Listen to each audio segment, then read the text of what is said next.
Alright mga tol, isang magandang balita na naman po ang hatid natin. Siguro para dun sa ilan o sa marami ay alam na po nila ang balita po na ito. Pero ito po ay nararapat pong malaman ng lahat. Kaya dun sa mga hindi pa alam ito po yung ihatid po natin sa inyo ngayon. Sapagkat ang usapin po ng WPS ay mas lalo pa pong mare-recognize sa buong mundo dahil po sa bagay po na ito. Pero bago po natin pag-usapan po iyang bagay na iyan, ay do not forget to hit the subscribe button and notification bell para updated ka palagi sa mga videos po natin na parating. So without further ado, let's go. Umpisahan na po natin to.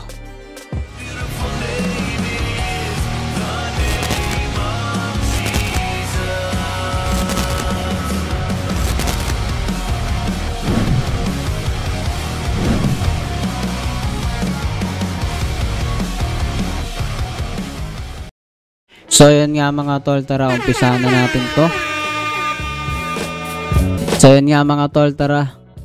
Umpisahan na natin to, no. Isa pong magandang balita po yung pag-uusapan po natin sapagkat ang Google Map po, no. Para sa iba parang mababaw lang po ito, pero para sa maraming mga Pilipino, ito po ay isang tagumpay na dapat ay ating tinitignan bilang isang positibong bagay, no. Sabi po, Google Maps label West Philippine Sea in major update, no? So, kung alam po ninyo yung Google Map, no? Dati tila wala pa tayong masusumpungan na nakalagay no West Philippine Sea. But now, meron na po, no? Sa po siyang good news at siguro baka kondenahin po ito ng mga pro-China, no? Ang hirap po niyan, no? Ang hirap po makakita na ng mga tao na kakampi sa makatwiran, no? Bagamat noon maaaring wala po ito. It doesn't mean na mali po ito. 'Di ba? Kasi sino ba namang may-ari ng mundo? 'Di ba? Wala po talagang may-ari niyan. Tayo po yung mga tao na for the meantime, habang tayo po ay nandito sa lupa, ginagamit po natin yung mga bagay na yan. Pero ang totoong may-ari niyan, yung Diyos. Yung ginagawa ng China, nagdodumi na.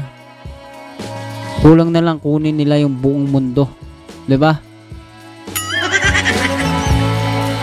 Pero ngayon, isa pong magandang balita ito. Sapagkat lahat po ng may claimant, meron pong kanya-kanyang territorial na lugar kung saan yung tinatawag nga po na EEZ, Exclusive Economic Zone, meron po yan na sukat. Kung di ako nagkakamali, 200 nautical miles. Yan po yung West Philippine Sea na tinatawag, hindi po katulad ng ginawa po o sinabi po ni Marcoleta, no? Si Marcoleta po ay nagsasabi, and there is no West Philippine Sea. Dapat ito ulit-ulitin po natin to sa mga kababayan po natin na hindi masyadong kilala yung mga kandidato. Kung pamilya po ninyo gumagawa ng masama, huwag po natin silang suportahan. 'Di ba? Kahit gaano po natin kamahal yung mga tao sa buhay natin, gaano po tayo may pagtingin na maayos sa kanila, pag mali, turuan po rin natin sila. Si Marcoleta po, kahit po maging kabaro ninyo o kahit maging kareliyon ninyo, mali po yun, no? Alam natin, meron pong West Philippine Sea. Ayan po ang sasambulat ngayon dito po sa panonoorin natin. Tara, umpisahan po natin to. The world's most widely used digital map has just made a quiet update. The one that's resonating deeply with millions in the Philippines. As of the 14th of April, Google Maps now displays the West Philippine Sea as a maritime location, which was previously shown as the South China Sea. The change is now live both on Google Maps as well as Google Earth. The label appears prominently in waters west of the Philippine archipelago, while the South China Sea remains marked to the northwest, indicating the larger ocean body. The label West Philippine Sea was previously viewable only if one specifically searched for it, just like what happens in the case of user-generated location pins.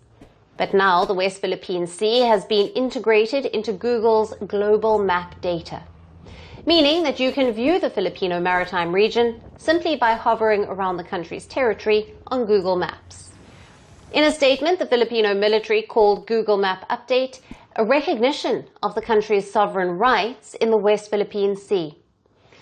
Philippine Coast Guard spokesperson for the West Philippine Sea also confirmed the development in a social media post, stating, and I quote, "For anyone wondering if you can search for the West Philippine Sea on Google, yes, you can."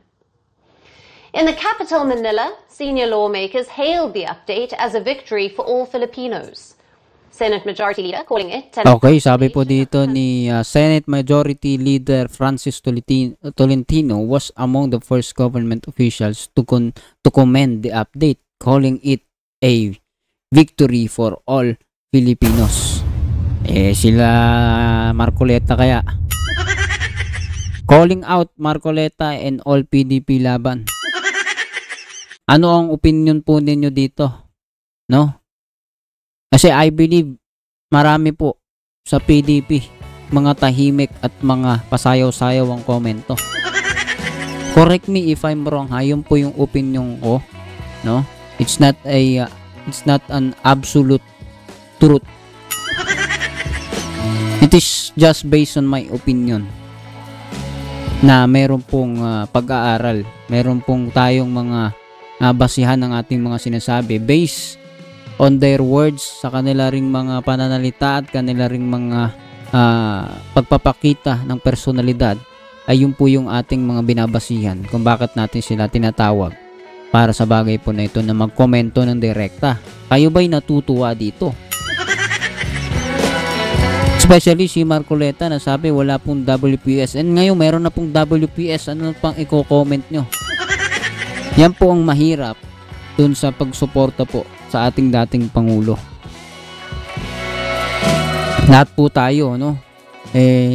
Lagi kong binabanggit, sinuportahan naman si Digong dati, no? Especially dun sa mga anti-crime, dun sa mga anti-drug, lalo na dyan.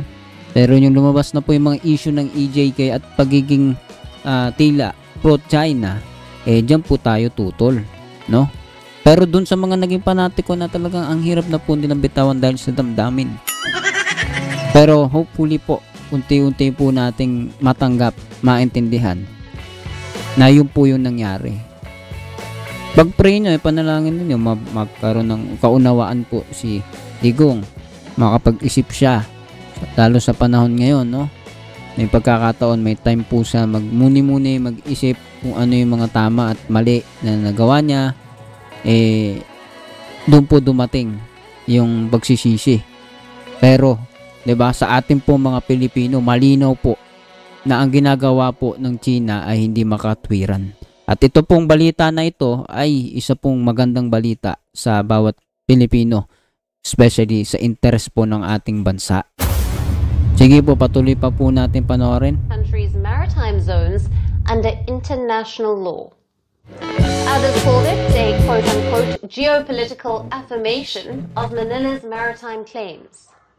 The Filipino House Speaker called the update Manila's symbolic and moral victory amid belligerent Chinese expansionism in the region. Now, the Google Map revision obviously irked China.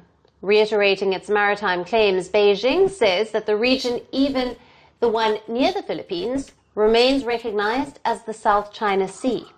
Now, under the Philippine Maritime Act 2024, Philippine Sea includes the Luzon Sea, the Calayan Island Group, as well as the Scarborough Shoal. Now, the area specifically refers to the Philippines' exclusive economic zone, waters crucial for Manila's food security, maritime defense, and energy resources. China claims nearly all of the West Philippine Sea, despite a 2016 international tribunal ruling which is denouncing these claims. As the Philippines under President Ferdinand Marcos Jr. counters Beijing's unilateral assertiveness in its waters, the latest Google Maps update is being seen as a valuable contribution to what Manila sees as the truthful representation of the region. Greeting you with aloha and namaste. No, I love India. Presence, occupation of a territory by another country, but in swinging, what we saw in Kashmir. The Prime Minister Modi. How do you see Trump's America? Yes, the current administration behaves differently from the previous administration.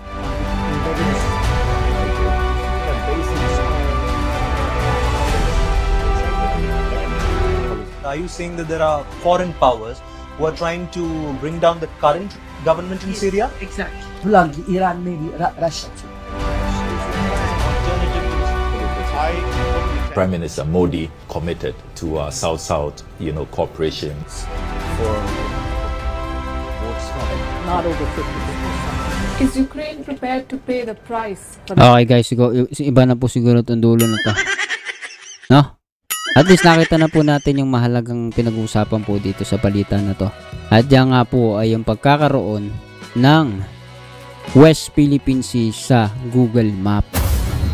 So mas lalo pong mare-recognize po tayo ng ating bansa ngayon kung ano yung teritoryo po natin kaysa sa iginigiit po ng China, no? Mayroon po tayong pangangailangan ang ating bansa, interes ang ating bansa diyan sa tabi po natin, gilid po natin, dagat po talaga ng Pilipinas yan. Dito sa lugar na iyan, nasasakupan po yan, no? Kapag yan ikinuha pa ng China, yun po'y panggigipit sa karapatan na pamumuhay ng ating mga kababayan, pangangailangan ng ating bansa, no? Di sila makontento na nakukuha na nila malaking porsyon, kinukuha na nila pati ang mga space, mga territorial na lugar na po ng bansa, ng may bansa, and that is masama, no? Okay, na hindi maunawaan ng mga iba po nating kababayan, no? Especially dun sa ibang mga kandidato, no? So, calling out dun sa mga nagsasabi na hindi dapat mangyari ito. It is a victory for our country, especially dito. And syempre, ipagpray po natin mas maging maayos ang mga bansa, ang relasyon natin sa lahat, no?